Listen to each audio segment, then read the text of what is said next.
grande y sublime misticismo hecho música. Al oírlo creo en la existencia de la divinidad.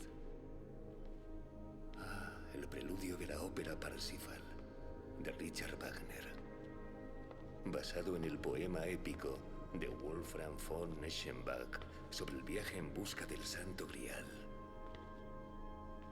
El Santo Grial. Una leyenda, un hecho. Una realidad. Un sueño. ¿Un encuentro?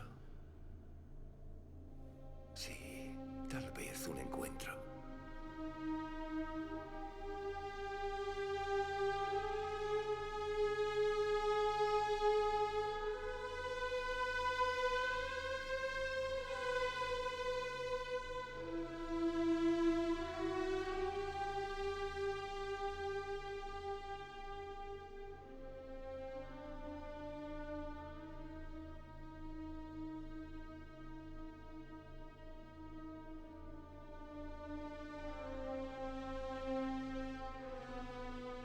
Al igual que esta melodía es un encuentro con lo divino, esta reliquia legendaria es un encuentro con el misterio escondido en un rincón profundo del corazón humano.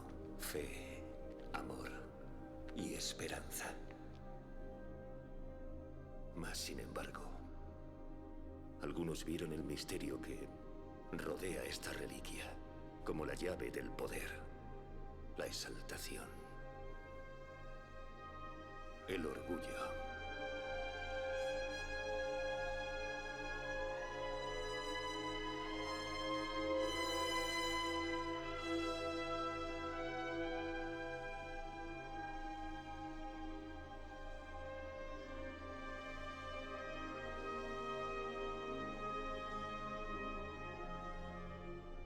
Otto Rehn, un alemán que estudió fervorosamente la mitología medieval y el esoterismo religioso, inspiró a Adolf Hitler a buscar el poder eterno en las reliquias perdidas.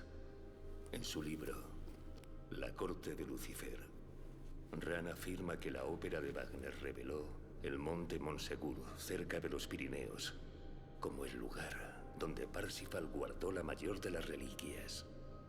Ven, ven.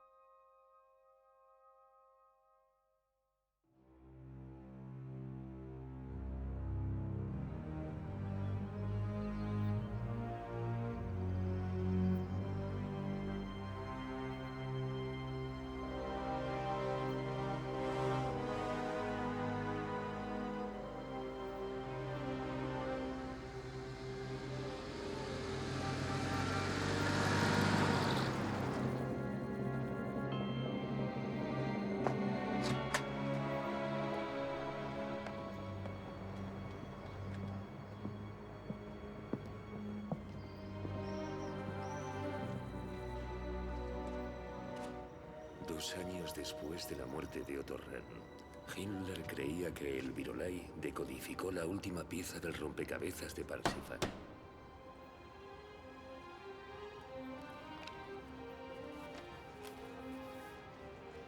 Lo trajo consigo al monasterio de Montserrat.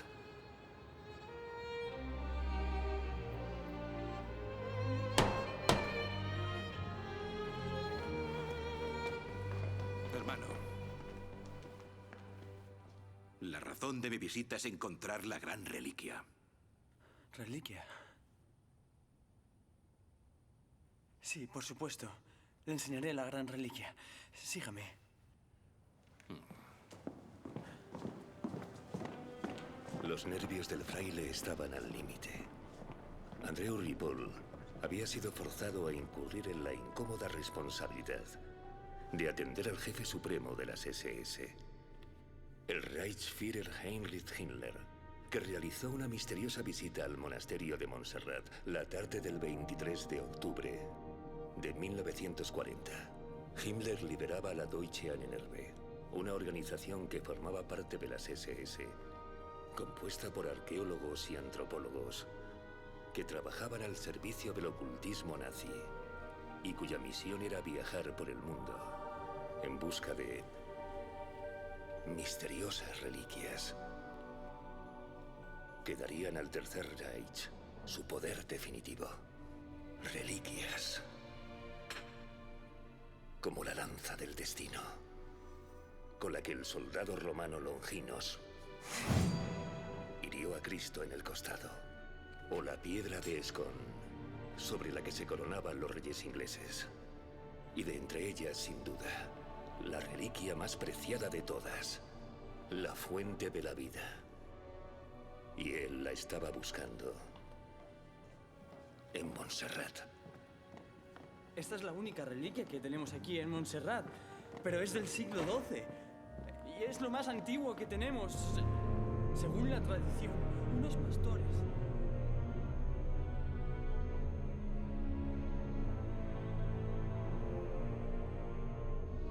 Y es lo más antiguo que haya sido encontrado. La carpeta.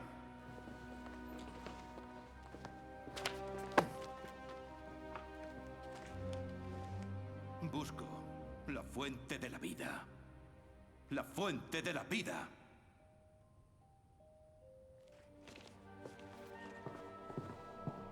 Himmler buscó en Montserrat, intentando forzar a su suerte.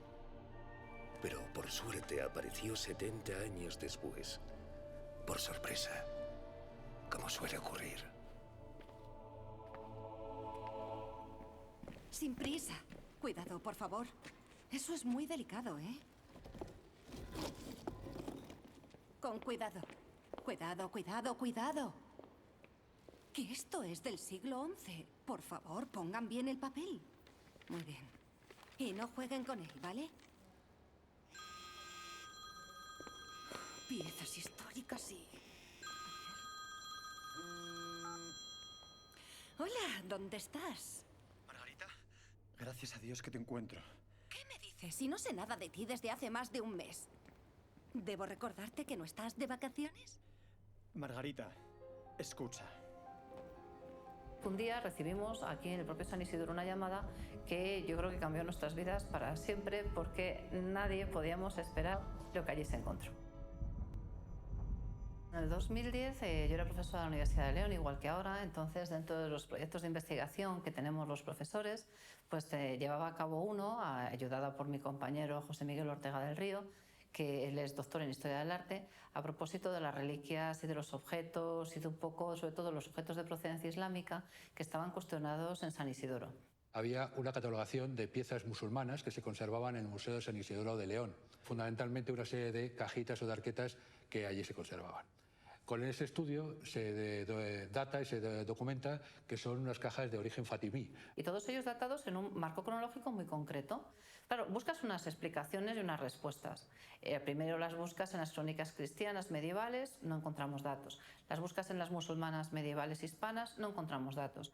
Y puesto que los objetos habían venido de Egipto, nos pareció que la respuesta más lógica era acudir a Egipto a investigar. Se envía un documentalista al Cairo, a la Biblioteca del Azhar, para ver si encuentra documentación al respecto. Por esa razón necesitábamos una persona que tuviera conocimientos amplios de árabe y se contrató a un becario para que investigara allí. Lo que nosotros buscábamos simplemente era una respuesta. Pues ocurrió A, ocurrió B, cerrábamos un capítulo suelto y seguíamos con nuestra investigación. Lo que nadie imaginaba es lo que pasó, claro está.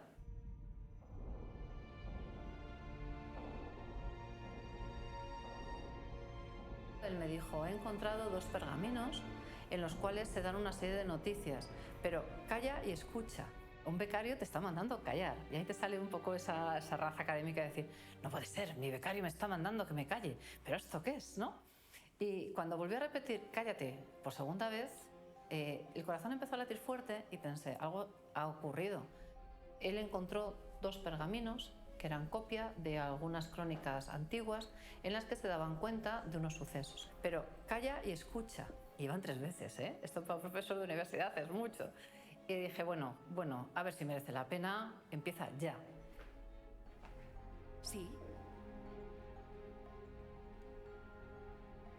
¿Estás seguro?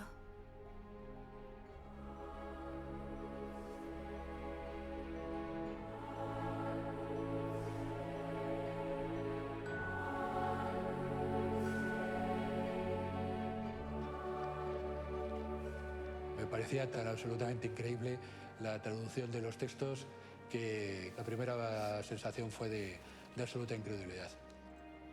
Podía ver personalmente cómo todas las informaciones que teníamos constancia o que se conocían encajaban perfectamente con lo que contaban los textos. Hablan de una situación muy concreta, de unos años muy concretos y de una zona muy concreta que encajan perfectamente con lo que conocíamos con anterioridad. ¿Y? ¿Te das cuenta de lo que es? Es una bomba. Si logramos confirmar esto, podemos hacer historia. Y si no, seremos historia. Pero me lo has traído por algo. ¿Qué hacemos? El niño que todo investigador lleva dentro, pues saltaba de gozo y decía algo así como: fantástico, fíjate, lo que vamos a investigar es maravilloso. Ostras, ¿quién se lo hubiera imaginado? Dios mío. Al mismo tiempo había una parte muy radical y muy fría que decía: ojo, Margarita, a lo que te vas a enfrentar, porque sabes que eso te coloca al pie de un abismo y el abismo no tiene fondo. Evidentemente somos conscientes, tanto Margarita Torres como yo, que esta investigación iba a originar una enorme polémica. Porque no estamos hablando de una reliquia, estamos hablando de la reliquia. ¿Cómo se origina la leyenda del Grial? En opinión de muchos, se origina en el ámbito de las leyendas del rey Arturo en torno al siglo VI, que son leyendas gaélicas.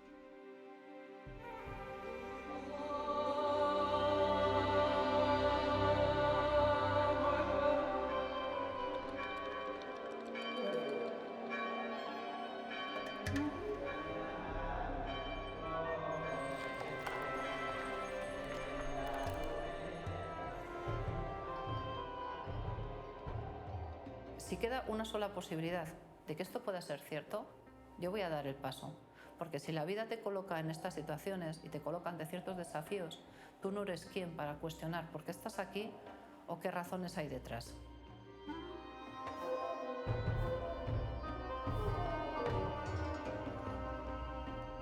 Cuando pienso en Jerusalén, en el tiempo de Jesús, sé que como judío, él iba allí todos los años. Podemos descubrir una calle por la que Jesús caminó y hasta podemos caminar por ella. Hay muchos sitios así. Pasar bajo un arco por el que él pasó, por una calle y así sucesivamente.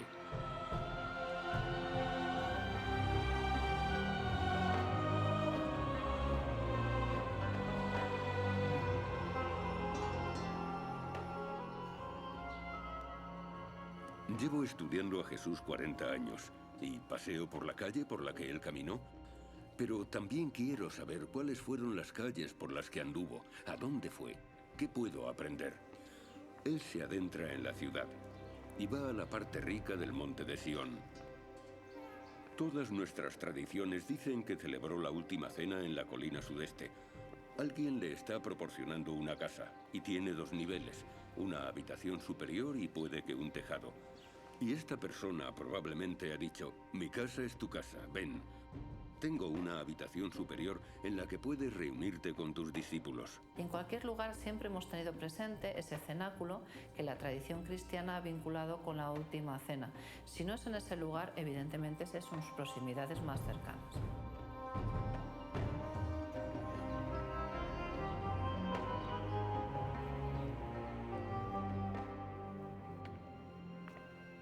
La última cena fue una cena tremendamente sencilla y fundamentalmente lo que significa el cáliz es el recuerdo permanente que hay de aquella cena. Es el recuerdo de una nueva alianza que va a haber entre los hombres y Dios. La cena de Pascua rememoraba la alianza que Dios hizo con el pueblo de Israel y que se simbolizaba en ese sacrificio del cordero que en familia los judíos solían consumir. La simbología es clara. Jesús se convierte en el Cordero Pascual.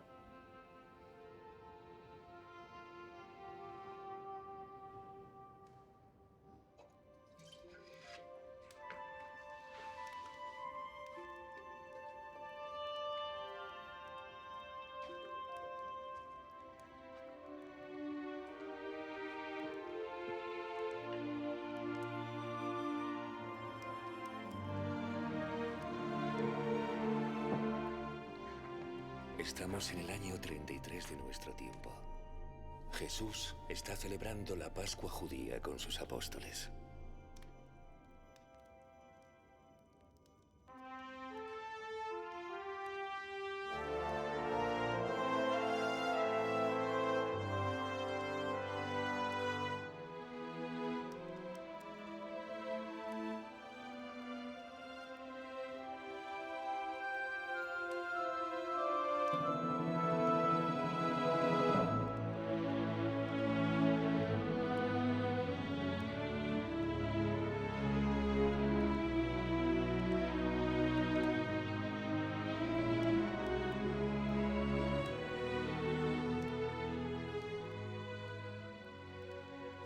Después esto se convierte en la base de la misa, de la Eucaristía, que se realiza todas las semanas en todos los lugares del mundo cristiano.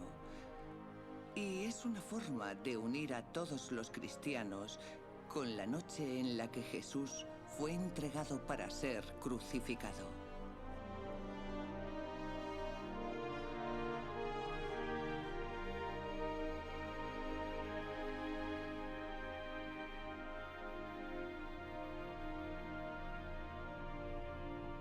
Este es el cáliz de mi sangre.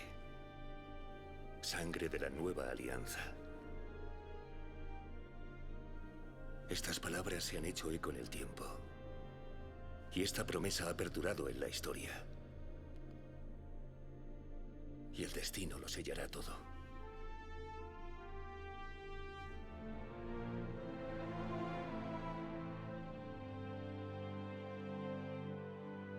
Jesús es condenado, es ejecutado en la cruz. A partir de ahí se inicia un periodo especialmente dramático. La comunidad cristiana ha perdido a su líder y la resurrección marca para ellos un antes y un después. Hay un enorme vacío histórico entre el siglo I y el tiempo en el que se escribieron los textos islámicos en los que se menciona la copa de ónice con una esquirla desprendida. Y es en realidad muy difícil rellenar ese vacío. No existe documentación, no existen textos que hagan referencia al cáliz durante estos primeros 4 siglos. No hay datos. No hay datos nos obligó a Chechu y a mí a buscar donde hubiera posibilidad. Y sin embargo, ni debajo de las piedras aparecían informaciones.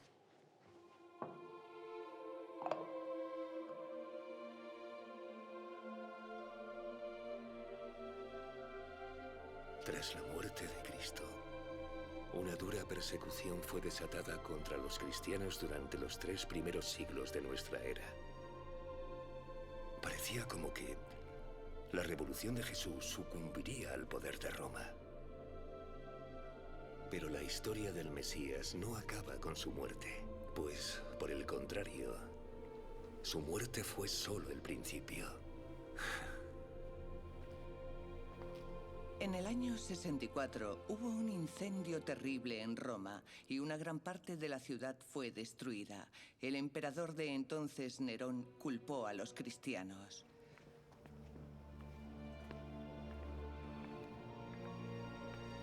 Fueron ejecutados de forma horrible ante el público.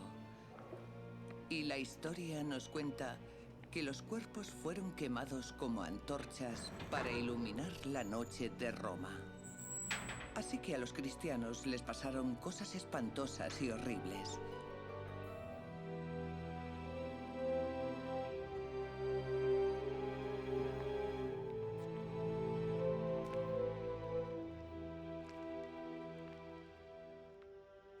El que encuentre ese cáliz en donde se originó ese milagro de la transustanciación tiene muchísimo ganado. Todo, diríamos. Tole unget calicem bibere, quem continent sanguis Christi, qui pro vobis et pro multis defendetur in remissionem peccatorum, hoc facite in meam commemorationem de me.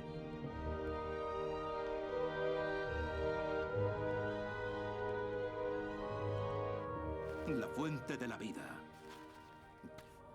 La fuente de la vida.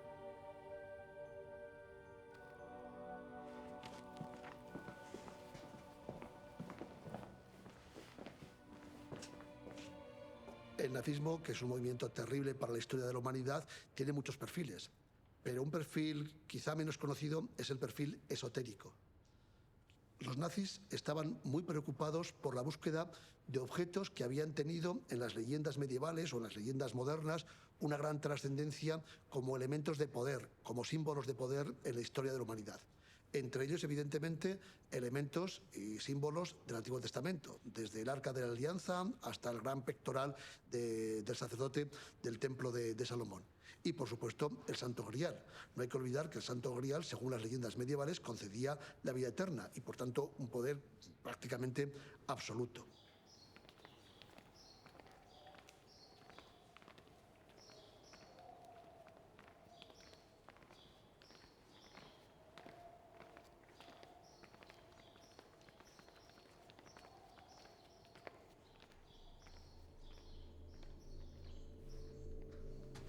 Hola. Después de 3 siglos de persecución, en el año 313, el decreto de Milán declaró al cristianismo una religión lícita.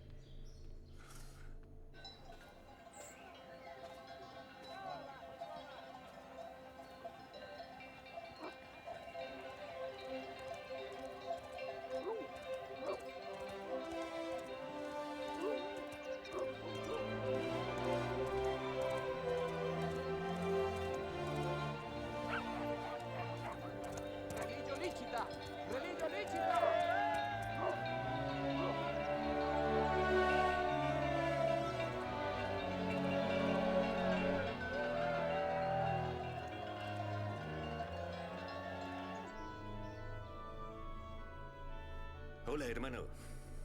Así que los cristianos de todo el mundo comenzarían a peregrinar a Jerusalén. Gracias por la confesión. Tenemos fuentes tempranas de peregrinos yendo a Tierra Santa. En el segundo, tercero y cuarto siglo. Iban y visitaban la iglesia del Santo Sepulcro y también la iglesia del Monte de Sión. E iban a Belén, a la iglesia de la Natividad.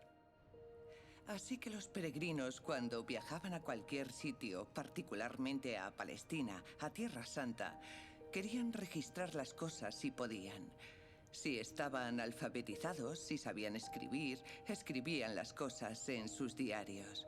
Y después volvían a casa y podían leerlos y decir a todo el mundo lo que habían visto. Ocurrió que a partir del año 400 la gente saca pecho, no tiene miedo de hablar de reliquias, viajes, santos lugares, Jesús, etc. Y en ese momento es cuando eclosionan los textos. Pilgrimage proper really begins in the 4th century. La primera que hay constancia es la del Melitón de Sardes, hacia el año 660. A partir del año 400, cuando eclosionan los textos. Los textos de los peregrinos simplemente hacen referencia a distancias concretas. Helena does a pilgrimage, people then want to do one too, so it becomes this popular thing. La primera vez que aparece nombrado el cáliz en Domine, el cáliz del Señor, es en el Breviarius, en un pequeño libro de viaje de un peregrino. Describe lo que hay en Jerusalén. Y en Jerusalén, en las construcciones constantinas que rodean la tumba de Cristo y el Gólgota, hay un lugar que tiene varios artefactos sagrados. Y uno de esos artefactos sagrados es la copa que utilizó Jesús en la última cena. Al oeste de este lugar se entra a la Santa Resurrección, que contiene la tumba de nuestro Señor.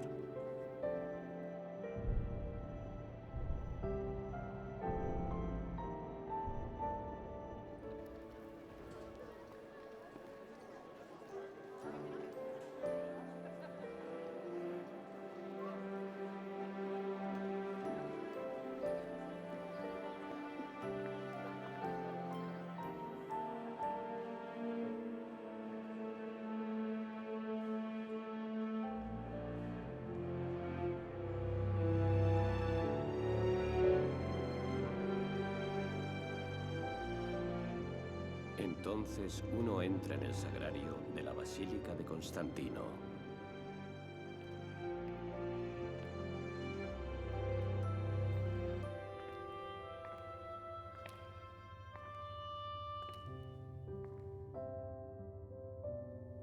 Una cámara allí contiene la caña y la esponja.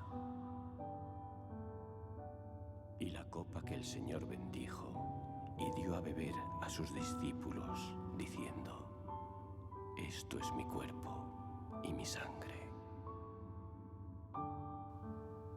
La copa que el Señor bendijo y dio a beber a sus discípulos, diciendo: esto es mi cuerpo y mi sangre.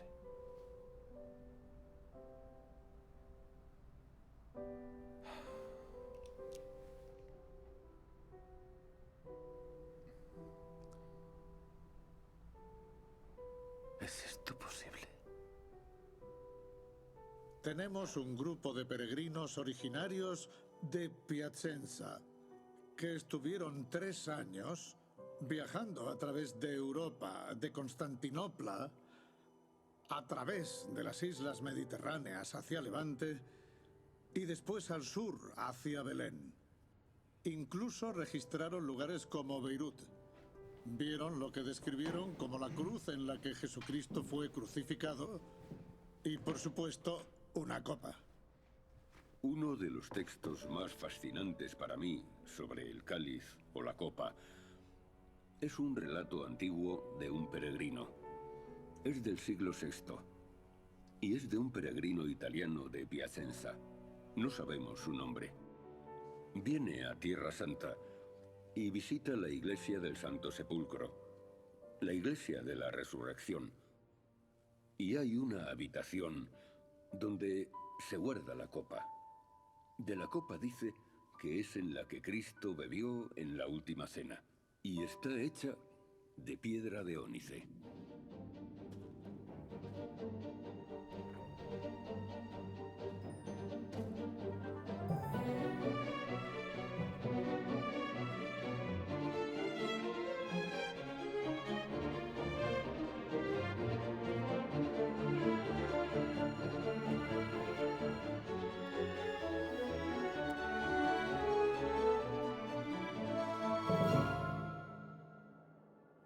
Todos los peregrinos visitaban la iglesia del Monte de Sión, pero también visitaban la iglesia del Santo Sepulcro, por lo que colocaron una habitación especial para el cáliz. Ya en el siglo VII disponemos de los textos de Adomnan, que es un monje de origen irlandés, y nos describe en su obra de los Santos Lugares que sigue estando en el Santo Sepulcro, pero añade otra información muy interesante. Se conserva en la exedra cum calicem Domine, es decir, en la capilla específica del cáliz de Cristo.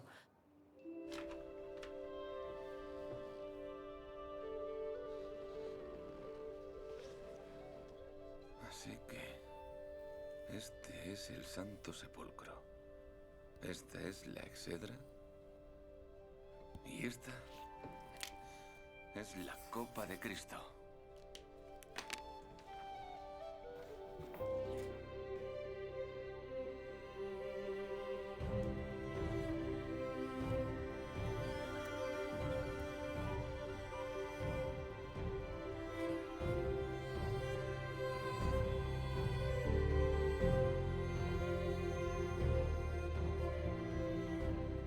Avanzando todavía un poco más, vamos hacia finales del 7 y tenemos el testimonio de Beda el Venerable, todo un padre de la Iglesia, un referente en el mundo cristiano anglosajón, un hombre cuyas fuentes se utilizan en la propia historia de Inglaterra con gran solvencia.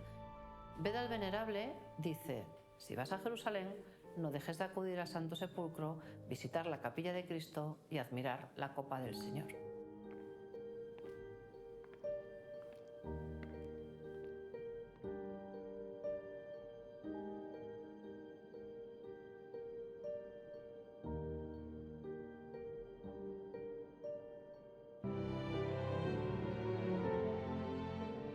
La última vez que viene referenciado el cáliz es en un documento muy importante del siglo IX. Carlomagno ordena que unos emisarios suyos dejen un registro de todas aquellas iglesias, templos, santuarios y de los hombres que están custodiando cada uno de estos lugares. Y cuando estos mismos llegan a Jerusalén, nos dan una descripción de nuevo del Santo Sepulcro. Viene una descripción muy detallada de todas las personas que trabajan en la misma.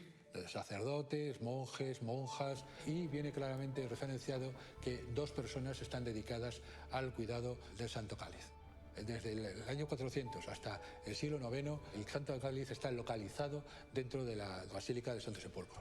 Si a partir del año 400, cuando vuelven a aparecer textos, sabemos que el cáliz está en Jerusalén, parece lo más lógico considerar que ese vacío primero podemos eliminarlo con la suposición de que el cáliz nunca abandonó Jerusalén.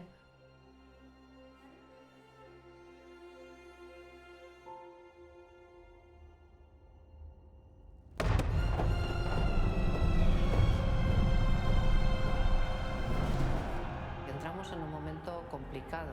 Los musulmanes dominan Jerusalén, la iglesia del Santo Sepulcro es varias veces construida, reconstruida, destruida, las reliquias entran, salen, es un momento extraño.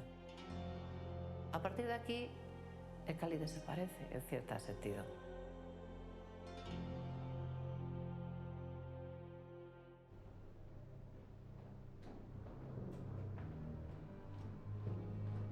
Los nazis estaban convencidos de que había una serie de objetos que tenían un gran poder y que podían marcar un giro en los acontecimientos de la Segunda Guerra Mundial.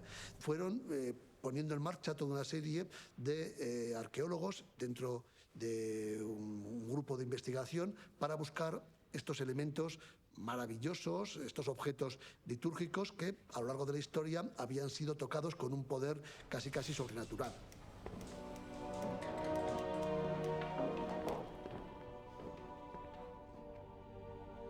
Hitler.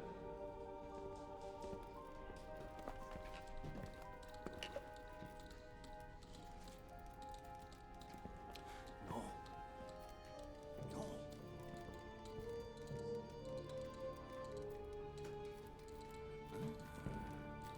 Sus libros. Sí. Una gran investigación, Herran. Gracias.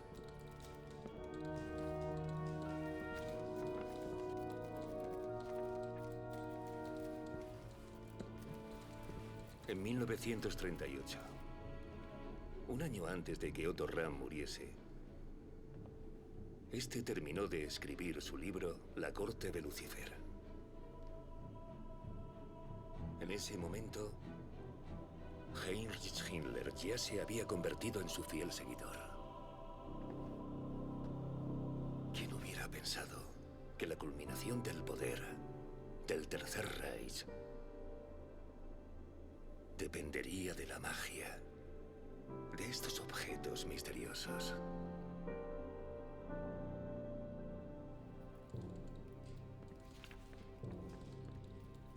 Bien, Herran. Hábleme de esa fuente que ha encontrado. Según la ópera de Wagner, Parsifal descubrió el Santo Grial en Montsegur. Según los estudios de Otto Rahn, el Santo Grial se mantuvo en Montsegur, la montaña segura. Himmler asoció ese nombre con Montserrat. Montserrat. ¿Cree que la fuente de la vida puede estar en Montserrat? Sí, que se encuentra aquí. En España. Sí, y mi investigación me ha llevado a encontrar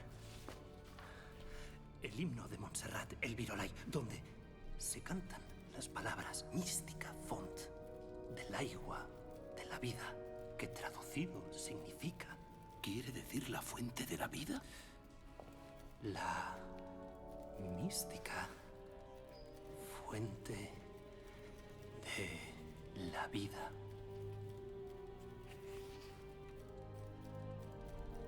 La mística fuente de la vida. Lo que significa, camarada Himmler, que el cáliz está aquí. En España. Sí, en España. Y así fue como el conocimiento de Otto Rahn se juntó con la ambición de poder de los nazis.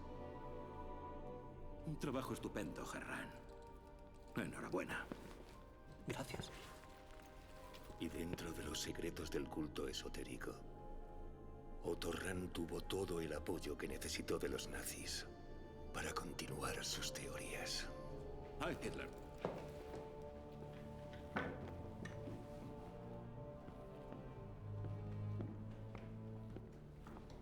Pero resulta que la clave histórica para solucionar el enigma se hallaba en la otra orilla del Mediterráneo.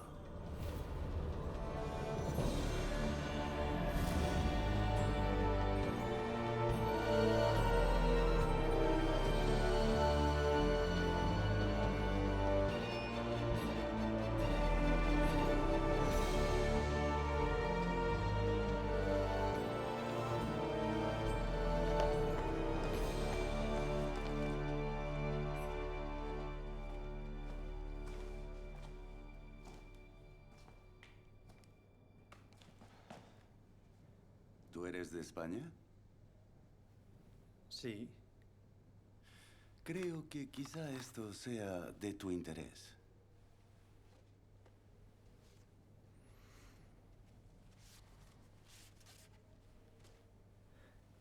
¿Por qué?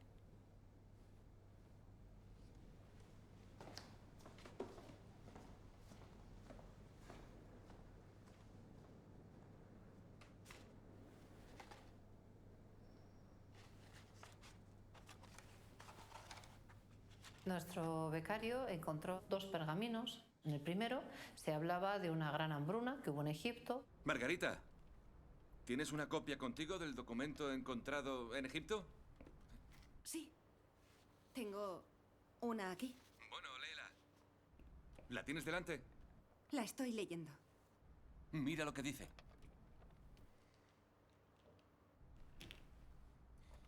Al-Kifti dice que la copa que los cristianos dicen es la copa del Mesías, la paz sea con él, utilizada durante la celebración con sus seguidores,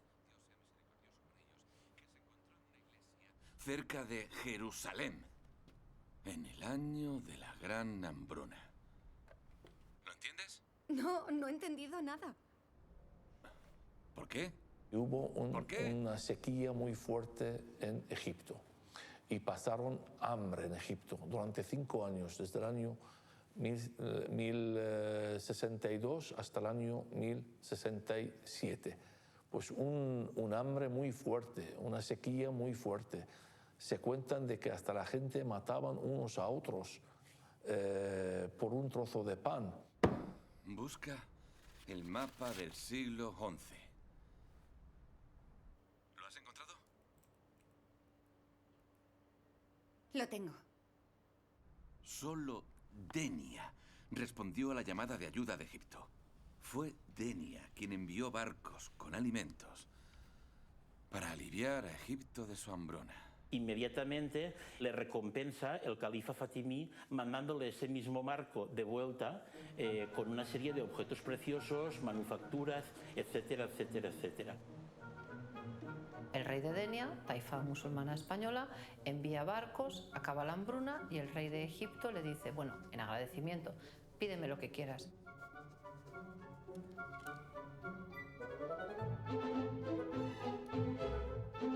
Y aquí viene la sorpresa.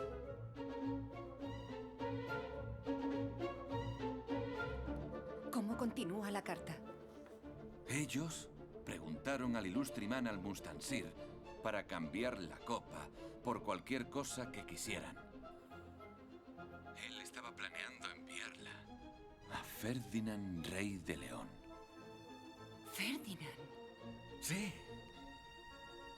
El rey Fernando I, de León. Cuando el rey de Egipto solicita una explicación a por qué un musulmán pide ese objeto que es cristiano, se le contesta, porque necesito estar en paz con Ferdinand al-Kabir, emir de Liyún, Fernando el Magno, rey de León, con el que me interesa tener un buen trato.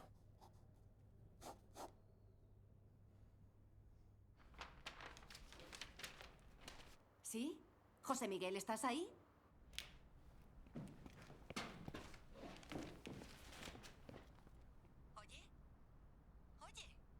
Denia, desde principios del siglo XI, en que se revitaliza el comercio, tiene una comunidad estable tanto de cristianos como de judíos como de musulmanes. Dime. Tenemos suficientes evidencias para demostrar que la copa viajó de Jerusalén a Denia, donde el emir la mandó como un presente al rey Fernando de León para alcanzar la paz entre los dos reinos. ¿Dónde estás? Llegando a tu oficina. ¿A mi oficina? La pregunta quizá que muchas personas tengan en la cabeza es ¿quién es Fernando I? Fernando I de León es un rey interesantísimo. Era una amenaza, era un león. Un rey con una visión estratégica absolutamente impecable. Él domina la situación. Va a retomar esa política de las parias, esos pagos en especia y en dinero de los musulmanes hacia los cristianos. Fernando estuvo a punto mismo de conquistar Valencia, justamente en una fecha muy singular, y es antes del envío por parte del emir de Denia de esos alimentos a Egipto.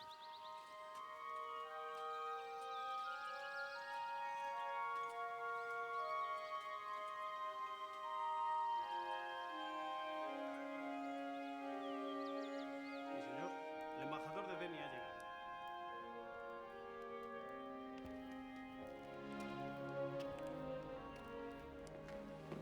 ¿Cuál es la posición del emir de Denia? Debe de buscar la paz y debe de hacerlo a la manera medieval, entregando objetos, oro, obsequios, pero de suficiente relevancia como para que el rey Fernando, primero, captase su buena voluntad, segundo, no le atacara como estaba haciendo con Valencia y tercero, ir un paso más allá, llegar a considerarle un aliado.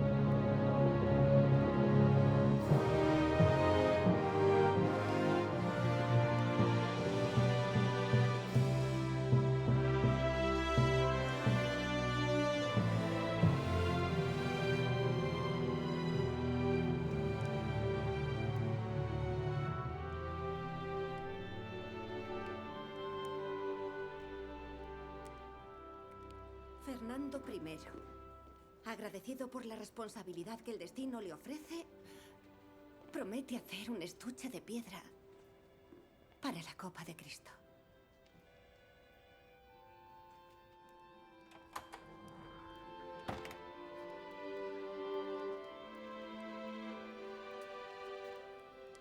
Urraca, hija. Acércate.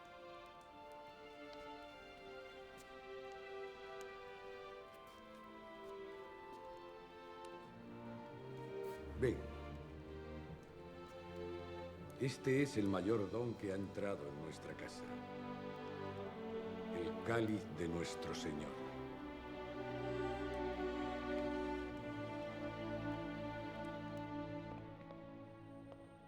Por las crónicas históricas se podía conocer la forma y el color del cáliz, pero... Pero ¿cómo podemos asegurar que la copa que el emir de Denia le dio al rey Fernando era la misma que estuvo en el Santo Sepulcro? La misma que se ha dicho que es la copa de Cristo. Quizás el emir mintió al rey Fernando. O quizás el califa de Egipto engañó al emir de Denia. No, eso estoy tratando de decir. Hoy tenemos tecnologías para saber de dónde vienen los materiales. ¿Estás hablando de la prueba del carbono 14? No, no se puede hacer con una copa de ónice. La prueba del carbono 14 es una técnica que se basa en que el material que estás testando y fechando contenga carbono. Así que, evidentemente, si estás intentando fechar la piedra usando carbono 14, no funciona porque la piedra no contiene carbono. ¿Entonces qué? ¿De qué tecnología estás hablando? Estoy hablando de la prueba del polen. El gallo viajó con la copa. Podría ser. El análisis del polen es una técnica que se basa en quitar pequeños trozos de polen de otros contextos arqueológicos o de objetos.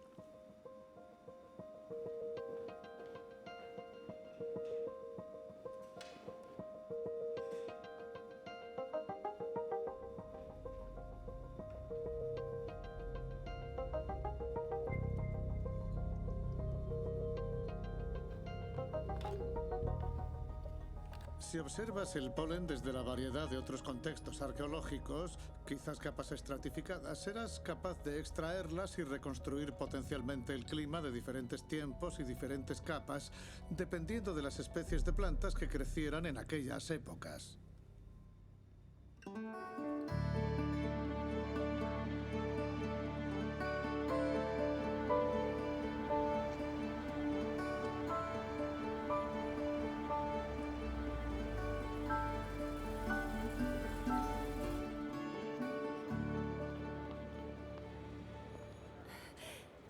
Perdona.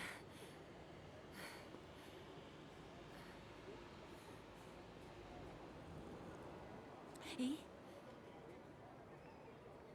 ¿Y? Oh, tengo los resultados de la prueba del polen. ¿Y? Por otro lado, si tienes un objeto que está en la colección de un museo y ha estado en circulación por cientos de años y no enterrado en la tierra, el polen se habrá acumulado en ese objeto y ese polen puede venir de casi cualquier sitio.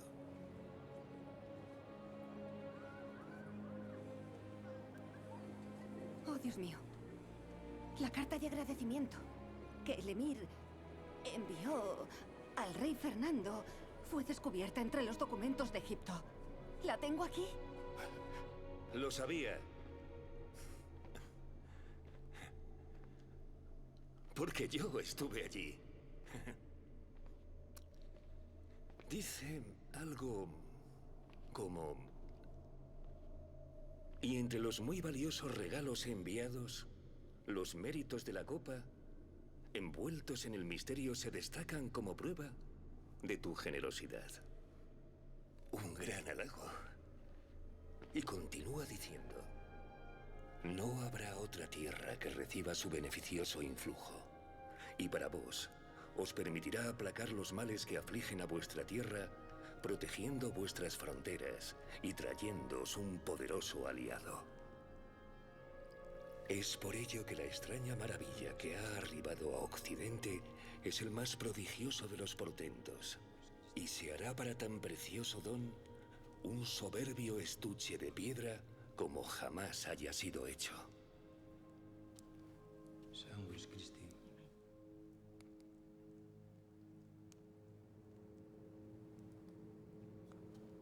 Sanguis Christi.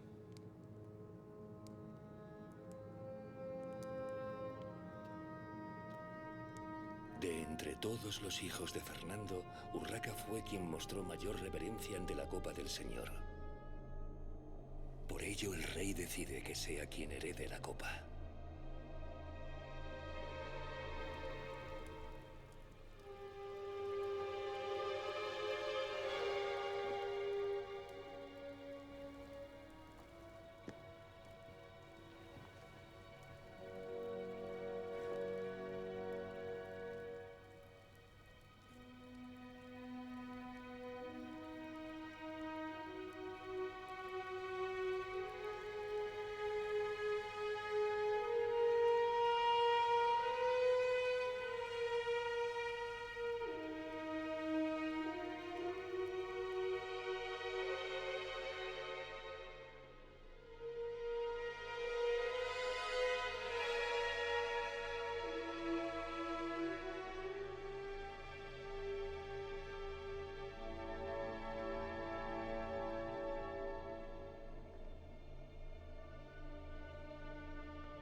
Y así, Urraca aceptó con orgullo y responsabilidad el cuidado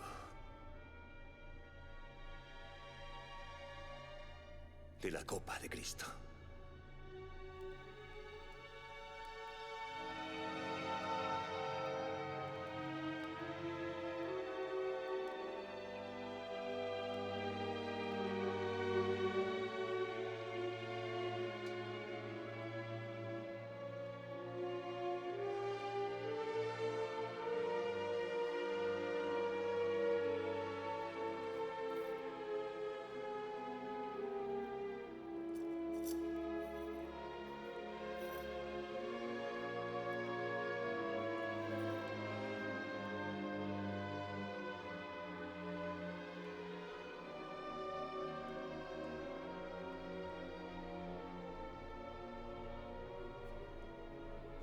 Doña Urraca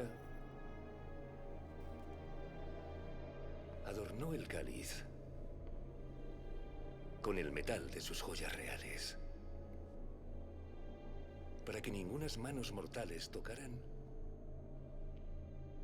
lo que las manos de Cristo habían tocado, ni se pudiera besar lo que los más puros labios besaron.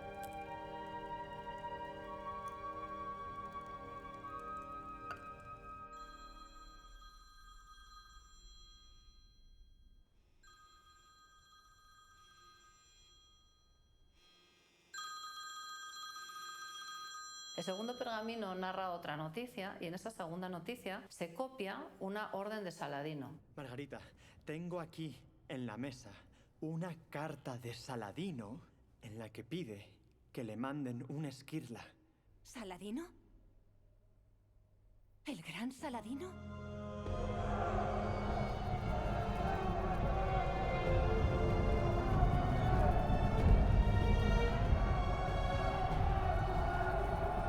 El nombre completo de Saladino es Salah al-Din ben Ayyub ben Yusuf al-Shadi.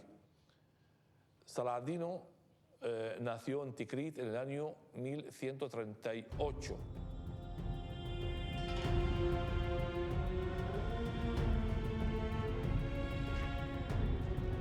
La batalla de Hattin empezó el 4 de julio del año 1187. Saladino consiguió unir casi 30.000 soldados y atacó al ejército europeo y ganó la batalla, recuperó Jerusalén para los musulmanes.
La batalla fue una tremenda derrota para los cristianos.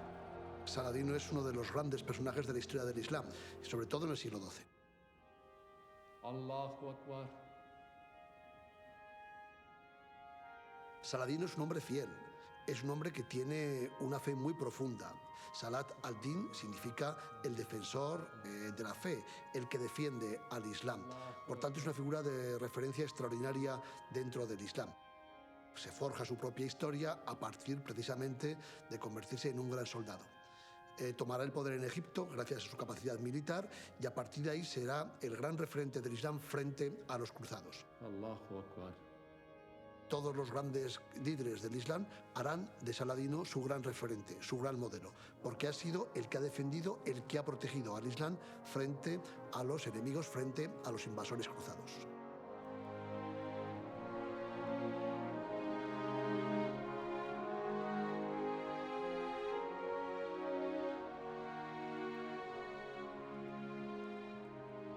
Según fuentes árabes, muchos historiadores del siglo 12, 13 y 14 hablan de que Saladino, cuando entró en Jerusalén, pidió a los líderes religiosos y cristianos un objeto de Jesús y hablan del cáliz para sanar su hija.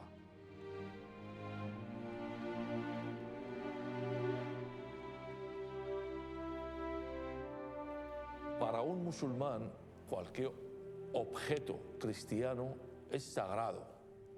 ¿Por qué? Porque los musulmanes tienen un gran respeto y admiración a la figura de María y Jesús, porque María y Jesús tienen un papel muy significativo en el Islam. Es un profeta, Jesús es un profeta muy importante en el Islam.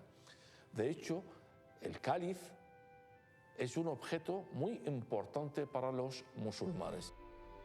¿Qué dice el documento de Saladino? Saladino dice, la salud de nuestra hija, de quien sabes que sufre el horrible mal del fluido de la sangre. Y habiendo sido aconsejados anteriormente por el doctor, el Mufti de Jerusalén, ordenamos que nos sea enviado el trozo de piedra santa, el cual desprendió de la copa el primero de los hombres de Beni Aswad, cuando su barco se dirigía al reino de Denia. Queremos que nos la mande. Esta carta, que se ha conservado hasta nuestros días, continúa con todo lujo de detalles, haciendo notar la urgencia y la importancia que daba Saladino a que le enviaran el trozo desprendido de la copa. Saladino ordena al gobernador de Egipto, tierra bajo su dominio, que le entregue la esquirla que indignamente su antepasado, que es el primero de su familia, los llamados Banu Aswad, hizo saltar con un puñal de doble filo durante el viaje, la travesía que llevó la copa desde Oriente hasta el extremo de Occidente.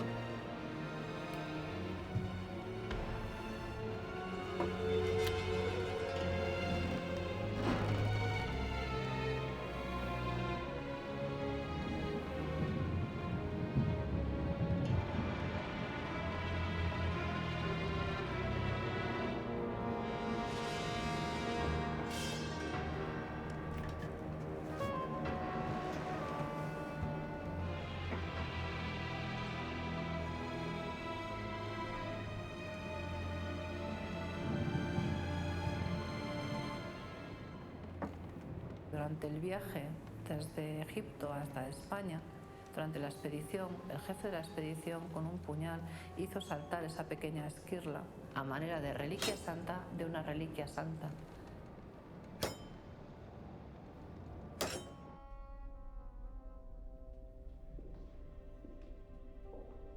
En ese momento tú sientes una emoción muy grande, muchos sentimientos que chocan como las olas del mar contra un arrecife. Y curiosamente, en la anterior sala del museo, pues casi en línea conmigo, estaba la propia copa, el cáliz de Doña Urraca.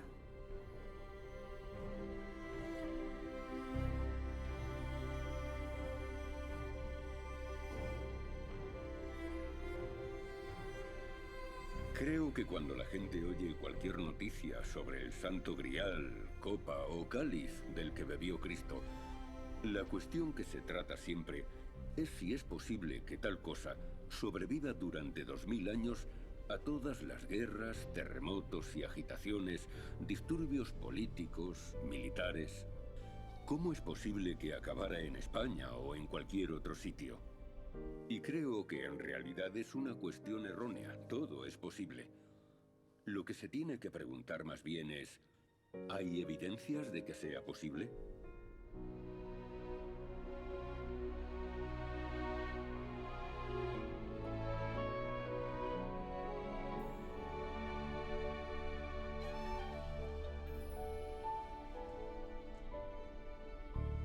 Fui a León hace poco a mirar la copa que está allí en la basílica. Una basílica muy impresionante.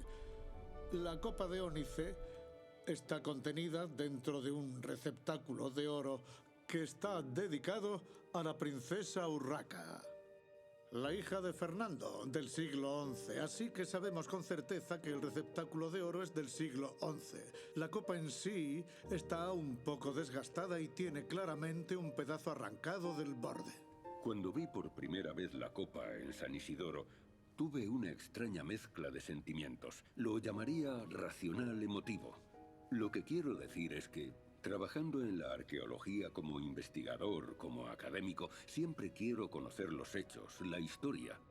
Y cuando surge un objeto del pasado como este, si sabes que es auténtico, que nadie lo forjó ayer, como una moneda de los tiempos de Nerón. La saco y es Nerón. Ahí está su cara, está ahí. Entonces lo racional se me junta con lo emotivo y tengo unos sentimientos emocionales espectaculares porque pienso, ¿quién sujetó esta moneda la última vez? ¿Qué estaba ocurriendo? Los objetos nos conectan con el pasado. Lo hacen en nuestra imaginación y eso no es ilícito.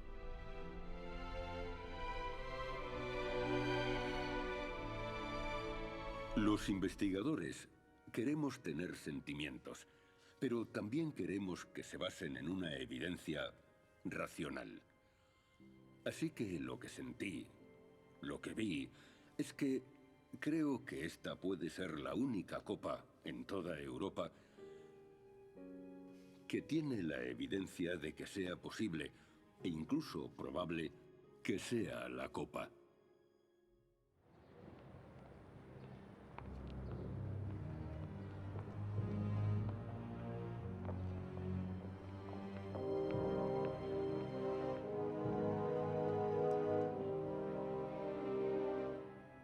Fernando I decide construir una iglesia, la actual iglesia de San Isidoro, y a los pies decide construir un cementerio real.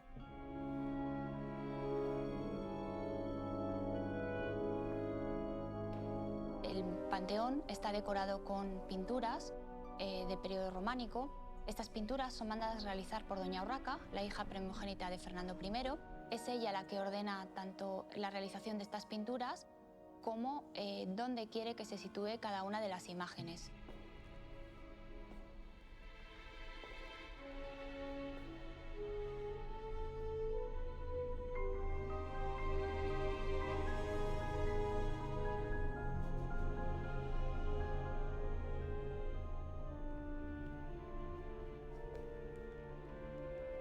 Una de las cosas que más me intrigan de San Isidoro es el panteón de los reyes para reyes y reinas. Están todos allí enterrados. En el techo están pintadas escenas de la vida de Cristo, y una de las escenas es, por supuesto, la de la Última Cena. Habíamos podido ver centenares de veces las imágenes del Panteón Real de San Isidoro. Y de repente veo la imagen una vez más, la imagen central, la imagen de la Última Cena, y de repente me doy cuenta que está una figura, la de San Marcial, Marcial Espincerra, Marcial el Copero, que tiene en la mano.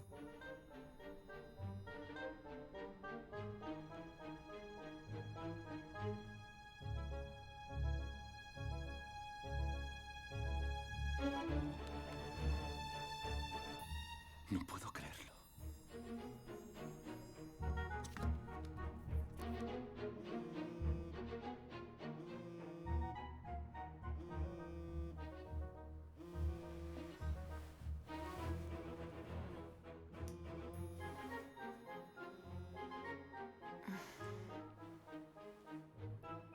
Sí.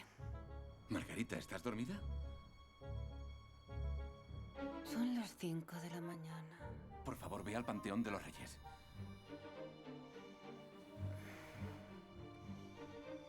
Son las 5 de la mañana. Llámame desde allí.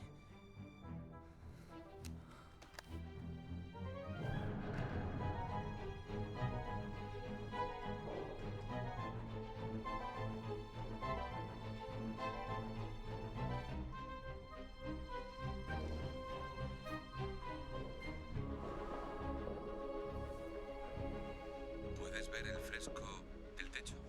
Déjame ver. Estoy debajo. ¿Puedes ver la figura de Marcialis Pincerna, el copero? Sí. Mírala más de cerca. La estoy mirando de cerca. ¿De qué color es la copa de Marcial el copero? Negra. ¿Y las otras copas en la mesa? Blancas. Marciales Pincerna está ofreciendo la copa negra a Cristo. La copa negra. El mismo color descrito por los peregrinos. ¿Sabes lo que significa? Un artista cristiano del siglo XI va a pintar por naturaleza la última cena acorde con su imaginación de la época. Esto se ve a lo largo de toda Europa, en todas las pinturas, la ropa, las copas en la mesa, pero en este sitio en particular hay un copero de aspecto joven. Está llevando la copa a Jesús y sus discípulos para que la usen en la cena, y tiene la apariencia de una copa romana del siglo I. Él, claramente el artista, nunca habría visto o conocido nada de esto. No habría sabido cómo eran la cerámica o las piedras romanas del siglo I. La forma ni nada. He encontrado otro dato en la carta del emir de Denia. Escucha, no habrá otra tierra que reciba su beneficioso influjo. Y para vos os permitirá aplacar los males que afligen a vuestra tierra, protegiendo vuestras fronteras y trayéndoos un poderoso aliado. Así es porque la extraña maravilla que ha arribado a Occidente es el más prodigioso de los portentos. Y se construirá para tan precioso don un soberbio estuche de piedra. El cáliz se guardó en un estuche de piedra. Sí, pero entre los regalos de Denia no hay un estuche de piedra. Tampoco aparece en las crónicas. ¿Dónde se conservaría un estuche de piedra?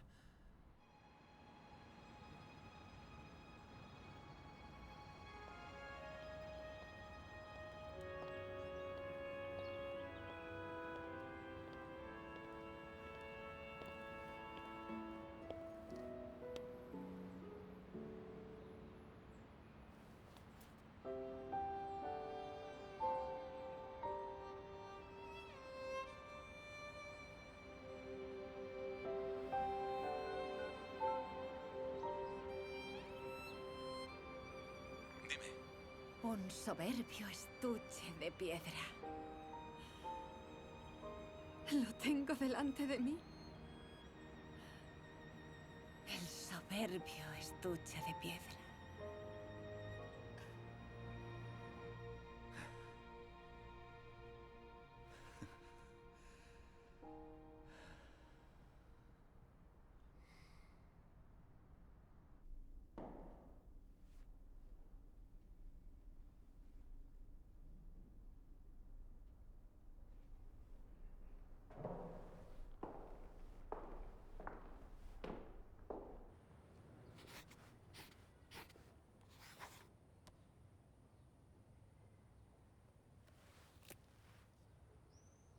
Y finalmente, aquí tenemos el mural que representa la incredulidad de Santo Tomás.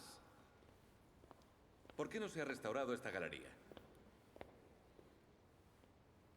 Vamos, chicos, lo hemos visto en clase. Me han dado el permiso. ¿Por qué creéis que no se ha restaurado aún la galería? ¿Cuál es la regla número 1 del restaurador? Que solo se debe restaurar aquello que esté en peligro de deterioro. Eso es. Nunca se manipula un objeto histórico, a menos que esté en peligro de deterioro. Tenemos permiso para desmontar el cáliz de Doña Urraca. Nunca, nunca se manipula un objeto de valor histórico, a menos que sea absolutamente necesario. ¿Y si tiene la cicatriz? Entonces sería una excepción. Vamos.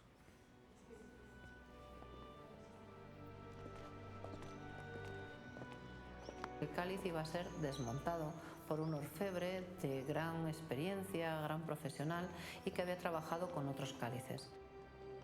El orfebre tenía conocimiento evidentemente de la importancia del cáliz de Urraca desde el punto de vista histórico y artístico, pero no tenía ninguna idea del trasfondo que tenía el cáliz dentro de todo el estudio que estábamos realizando la profesora Torres y yo. Conseguimos permiso para poder estar presentes a lo largo del proceso de desmontaje. Era una ocasión sin duda alguna única de tener la pieza pues al alcance de la vista.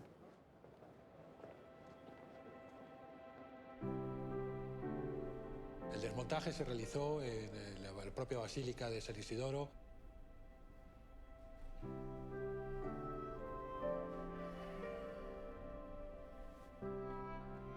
Desmontó los 4 enganches que unen la parte superior del nudo de la parte central del cáliz.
Que había estado haciendo muchas restauraciones de cáliz, que era un auténtico experto en montajes y desmontaje de piezas históricas, en un momento determinado me dijo: anda, coge esto.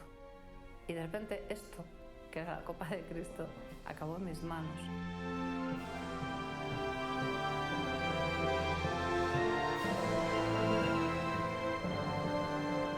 Pero es muy difícil verla como un objeto simplemente cuando la tienes en la mano. Sabes todo lo que contiene, sabes todo lo que significa. Y como digo, te sientes muy pequeñito, ante en el fondo el escaso peso de la historia, porque pesa muy poco.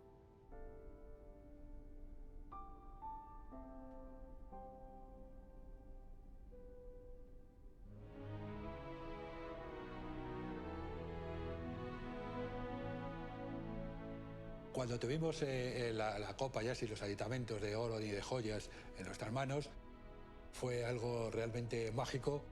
Es curioso cómo en un momento así tratas de ser lo más objetivo posible, pero la subjetividad te vence.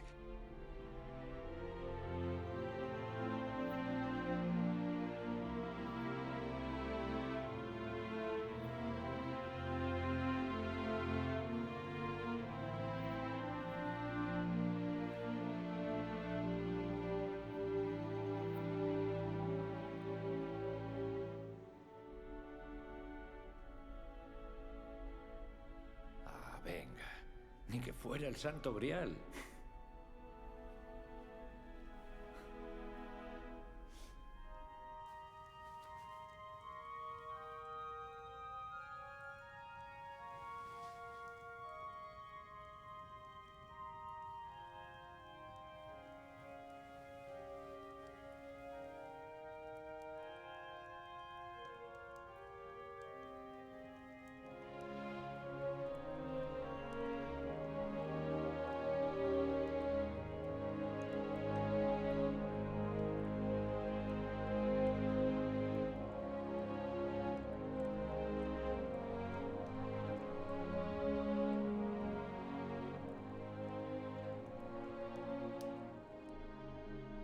Las crónicas encontradas cuentan que, tras la curación de su hija, después de ponerle el trozo de piedra, su padre ordenó que fuera guardado en una alacena, en la casa de la riqueza.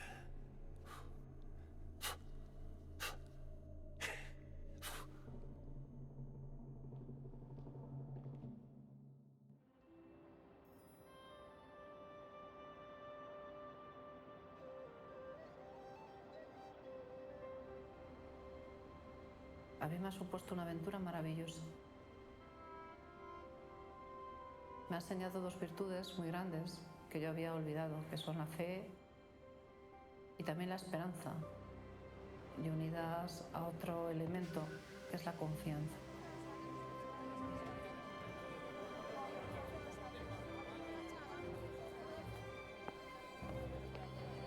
Fueron casi 4 años de investigación.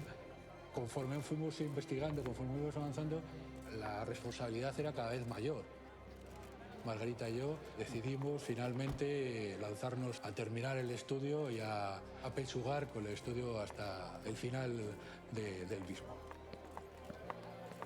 El mensaje más importante que la copa te puede ofrecer y que puede ofrecer al hombre moderno es que es un objeto judío, diseñado para el pueblo judío, utilizado por un judío, que era Jesucristo, en una ceremonia importante para ellos como era la Pascua.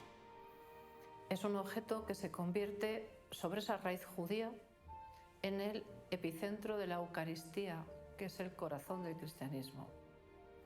Y es un objeto que al mismo tiempo ha conseguido salvar los vaivenes de la tercera gran religión monoteísta que entra en juego, como es el Islam, y que no solamente fue protegido por él, sino que alguien tan grande como Saladino confiaba en él, y que alguien como es un rey de la taifa de Denia, el cáliz se conservó y llegó hasta su destino.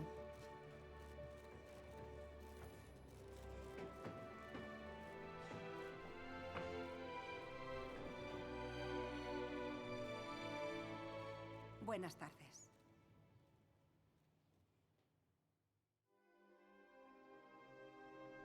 No, el verdadero cáliz de Cristo no lo escondió Parsifal, como creían los nazis.